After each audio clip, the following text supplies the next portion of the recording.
सौरभ, मैं आपसे पूछना चाहती हूँ क्या कि हमारे यहाँ जो जाति प्रथा बनाई गई है ना, जैसे कि क्षत्रिय है, शूद्र है, वैश्य है, तो ये सब चीज़ें क्या बनी बनाई आई हैं या फिर इसे इंसानों ने बनाया है इंसानों को शोषण करने के लिए, या ये वर्ण व्यवस्था जो है ये गीता में भी बताई जाती है? श्रीमद् भागवत गीता तो में भी ये क्या है, मतलब इसका क्या उपयोग है और ये क्यों जरूरी है और इसका महत्व क्या है? जी, तो जैसा कि मम्मी ने कहा, पूछा जाति व्यवस्था के बारे में, तो बहुत सही बात है, क्योंकि जाति व्यवस्था के कारण आज समाज में हमें काफ़ी सारी दिक्कतें देखने को मिल रही है और ये काफ़ी सालों से देखने को मिल रही है। आप लोगों ने डॉक्टर भीमराव अंबेडकर के बारे में तो सुना ही होगा, बाबा साहब, तो उनको भी इस जाति व्यवस्था के कारण समाज से बहुत ज़्यादा लड़ना पड़ा था, क्योंकि वो थे नीची जाति के, वो शायद शूद्र थे, और शूद्र होने के कारण क्या हुआ समाज में बहुत सारी तकलीफ़ें झेलनी पड़ी। बहुत सारे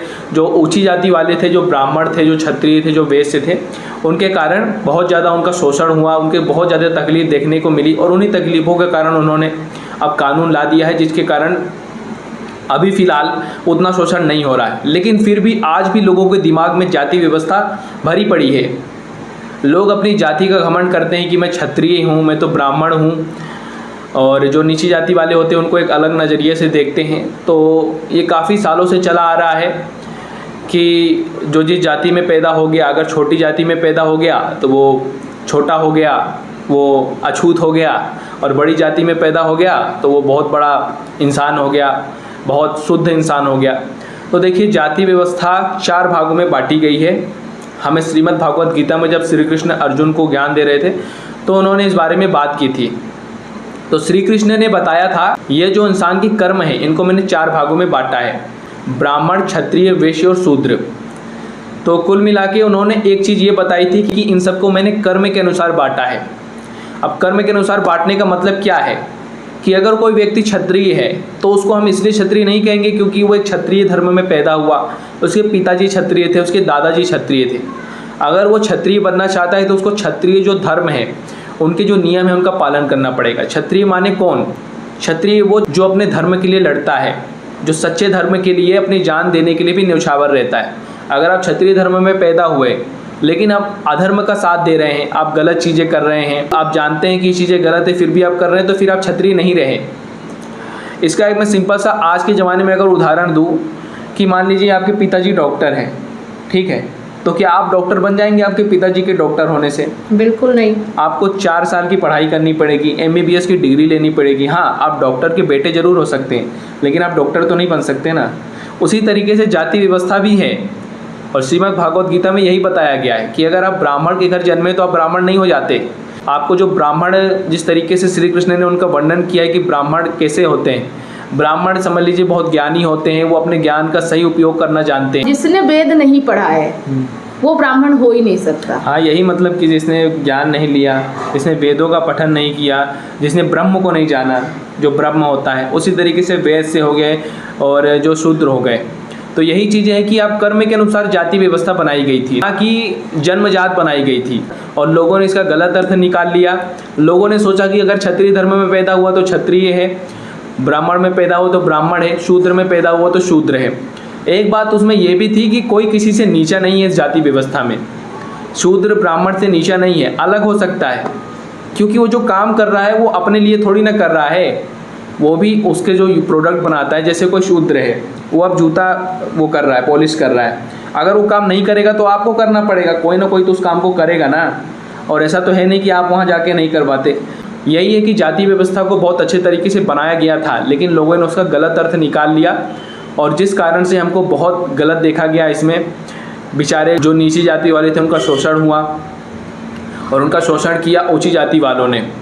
तो इनके साथ जो ऊंची जाति वाले थे, अब आप लोग सोच रहे होंगे कि ऊंची जाति वालों का तो कुछ नहीं हुआ, इससे हमारे देश को भी बहुत ज़्यादा भुगतना पड़ा। इससे क्या हुआ कि हमारे देश की जो एकता थी वो टूट गई, लोग जातियों में बट गए। इससे क्या हुआ, जो बाहर के लोग आए उन्होंने देखा भैया ये तो आपस में ही लड़ रहे हैं, तो फूट डालो राज करो की नीति अपनाई, और बढ़िया उन्होंने गुलाम बना के रखा हमको। अब चाहे आप क्षत्रिय हो, आप चाहे वैश्य हो, आप चाहे ब्राह्मण हो, कोई भी हो, आप तो गुलाम हो गए ना। तो यही है कि जाति व्यवस्था को अगर हम सही तरीके से समझें तो हम इस जाति व्यवस्था का बहुत सही उपयोग कर सकते हैं। और यही बात थी। और यही जो मैं बात है कहना चाहता हूँ कि जाति व्यवस्था बनाई गई थी बहुत अच्छे तरीके से। वही बात है कि चाकू जो होता है उससे आप सब्जी भी काट सकते हैं और उससे आप किसी की हत्या भी कर सकते हैं। तो वही बात है कि जाति व्यवस्था का अगर आप सही उपयोग करें तो ये समाज को बहुत अच्छे तरीके से किया जा सकता है। और प्राचीन भारत में इसको समझा भी, लेकिन धीरे धीरे लोगों ने इसका गलत अर्थ निकाला, एक दूसरे को नीची नज़र से देखना शुरू कर दिया कि भाई ये तो नीची जाति का है। और उनके साथ कितना शोषण हुआ शायद मुझे बताने की ज़रूरत नहीं है। वो ऊंची जाति वालों से पानी नहीं पी सकते थे, कुएं का पानी नहीं पी सकते थे गांव में ऊंची जाति वालों के यहाँ पर। और ये भी हमको देखने को मिलता है कि एक ज़माने में उनके गले में मटका बांध दिया जाता था नीची जाति वालों के, ताकि जो उनकी लार है, उनका जो थूक है वो ना गिरे और अशुद्ध ना हो जाए। तो सोचिए क्या क्या झेलना पड़ा है। और जो हमारे भीमराव अम्बेडकर बाबा साहब थे, उनके साथ भी यही सब हुआ। जब वो स्कूल में गए तो उनको नीचे बिठाया जाता था क्योंकि वो नीची जाति से थे, उनको पानी नहीं पीने दिया जाता था स्कूल के मटके से। तो इसके कारण फिर भीमराव अम्बेडकर जी ने, बाबा साहब जी ने विद्रोह किया और दलितों के लिए भी उन्होंने आवाज़ उठाई और उनके लिए भी देखिए कानून लाया। लेकिन ये चीज़ जब ही हटेगी, कानून भी इसमें ज़्यादा मददगार नहीं है जब तक लोगों के दिमाग से ये चीज़ें, लोग जब स्वयं नहीं समझेंगे जाति पाति को, तो तब तक कानून भी कारगर नहीं है। क्योंकि बाहर से भले ही वो ना करे लेकिन मन में तो उनके कहीं ना कहीं भरा हुआ है। हाँ, शहरों में अभी बहुत हद तक ख़त्म हो गया ये सब, शहरों में अब लोग इतनी परवाह नहीं करते। लेकिन अगर हम ग्रामीण इलाकों को देखें तो आज भी जाति व्यवस्था को लेकर लोगों की वही मान्यताएं हैं। लोग, अगर आप गांव जाएंगे तो सबसे पहले, बहुत सारे गाँवों में आपकी सबसे पहले जाति ही पूछेंगे कि आप कौन सी जाति के।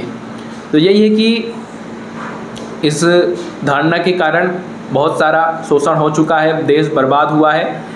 तो हमें समझना होगा और श्रीमद् भागवत गीता का हमें सहारा लेना होगा, जिसमें यही बताया गया है श्री कृष्ण ने कि कर्म के आधार पर ये जाति व्यवस्था बनाई गई है और कोई किसी से नीचे नहीं है, अलग हो सकते हैं। सबके काम अलग हैं, शूद्र का काम अलग है, ब्राह्मण का काम अलग है, क्षत्रिय का काम अलग है।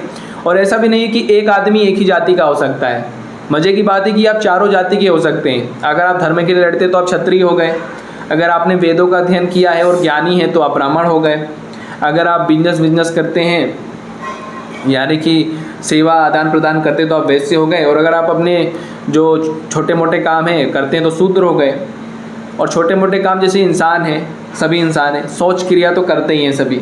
तो अब वो छोटा काम, मतलब कि जो लोगों की धारणा है उसके हिसाब से तो हो गया ना कि छोटा काम है, नीची जाति वाला काम है। तो देखिए शूद्र हर आदमी हो गया। फिर तो देखा जाए तो फिर सभी अछूत हैं, और अगर नहीं है तो कोई अछूत नहीं है। तो मेरा यही कहना था कि अगर जाति व्यवस्था को सही तरीके से लिया जाए तो ये वरदान भी साबित हो सकती है। देखो, आप जिस एज में हो ना, उस एज में जो ज्ञान आप नॉलेज दे रहे हो लोगों को, काफ़ी अच्छा है। और मुझे लगता है कि आपने ये सब चीज़ें जो बताई है ना, ये पढ़ के बता रहे हैं। जी, मैंने श्रीमद् भागवत गीता में पढ़ी। तो बस मैं आपसे इतना ही कहना चाहूँगी कि लोगों को तो इन चीज़ों को अपनाना ही है, साथ साथ हमें भी इन चीज़ों को अपनाना, सभी को अपनाना होगा। शुरुआत हम ही से होगी, हम किसी को देखिए बदल नहीं सकते। मैं एक छोटी सी स्टोरी सुनाना चाहूँगी जो कि मैंने खुद की है।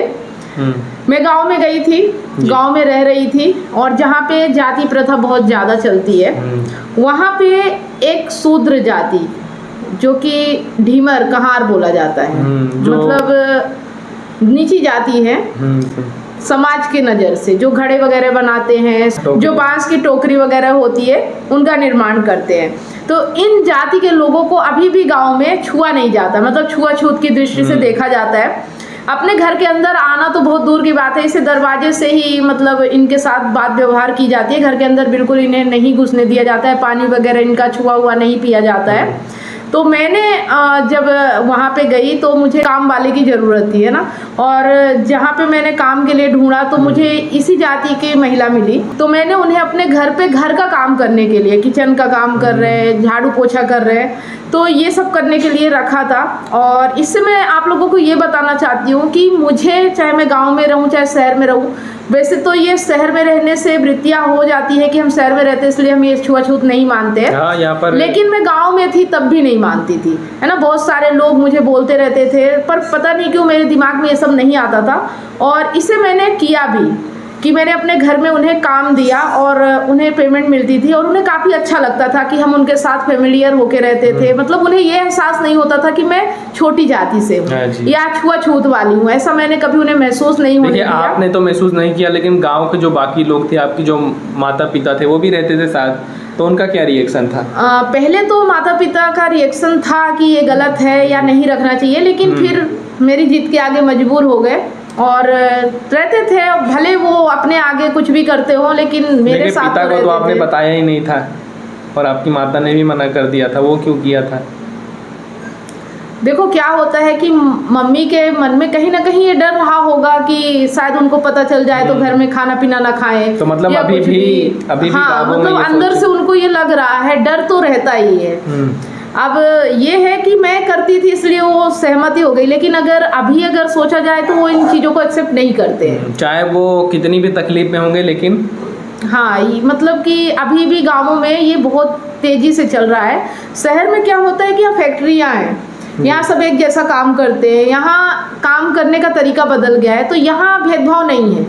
लेकिन गांव में अभी भी लोग अपने अपने काम को आगे बढ़ा रहे हैं, अपनी अपनी परंपराओं को आगे बढ़ा रहे हैं। जैसे ब्राह्मण है तो भले उन्हें वेद का ज्ञान हो या ना हो, लेकिन वो पंडिताई कर रहे हैं, कथावाचक कर रहे हैं, इसलिए वो ब्राह्मण हो गए।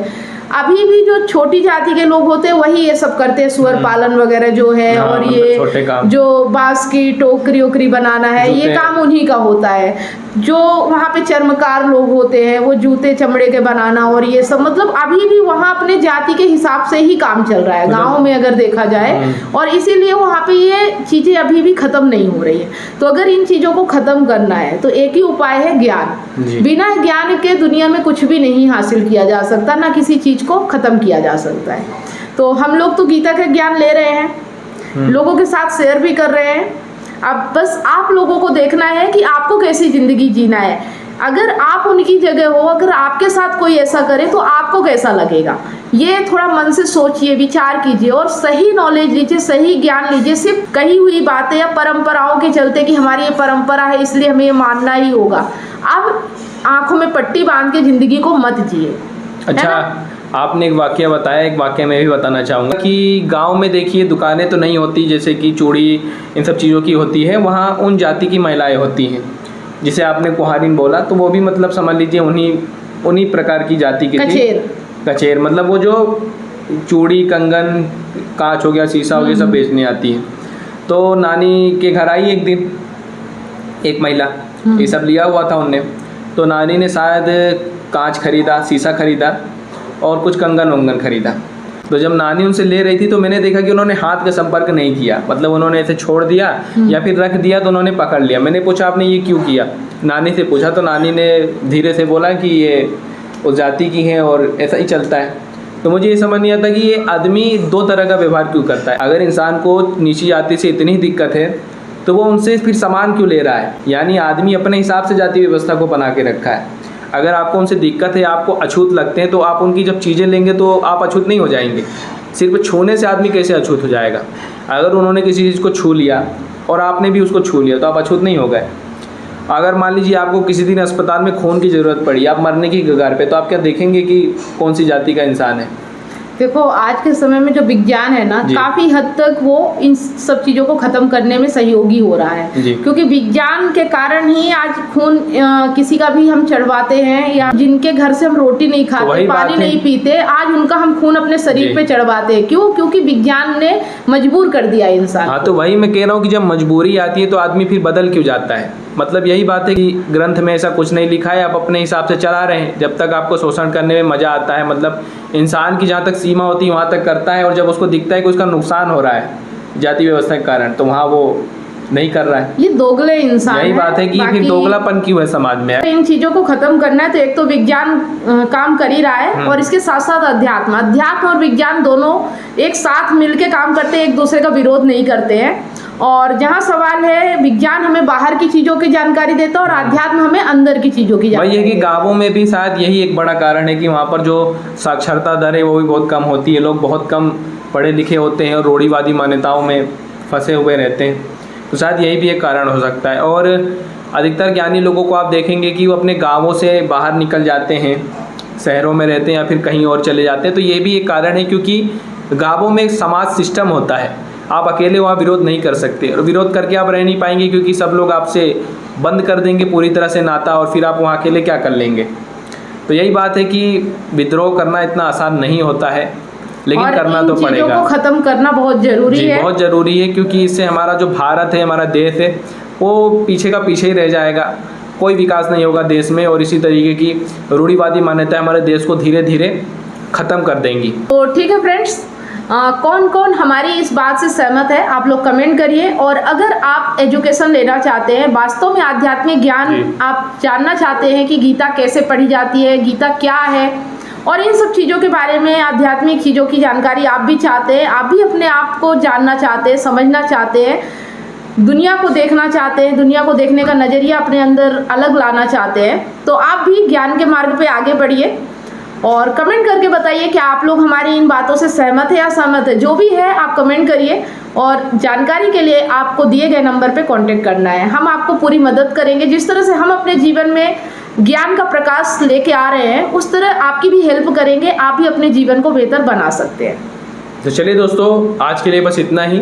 उम्मीद है छोटे से वीडियो से आपको बहुत कुछ सीखने को मिला होगा। तो बना रहे हैं, आप सिर्फ देखिए मत, आप जो इन बातों से सीख कर उसे अपने जीवन में उतार सकते हैं, उसे ज़रूर उतारने का प्रयास कीजिए, तभी आपका जीवन जो है बदलेगा। तो चलिए दोस्तों, मिलते हैं किसी और नए वीडियो के साथ। तब तक के लिए धन्यवाद। जय हिंद। Bye bye.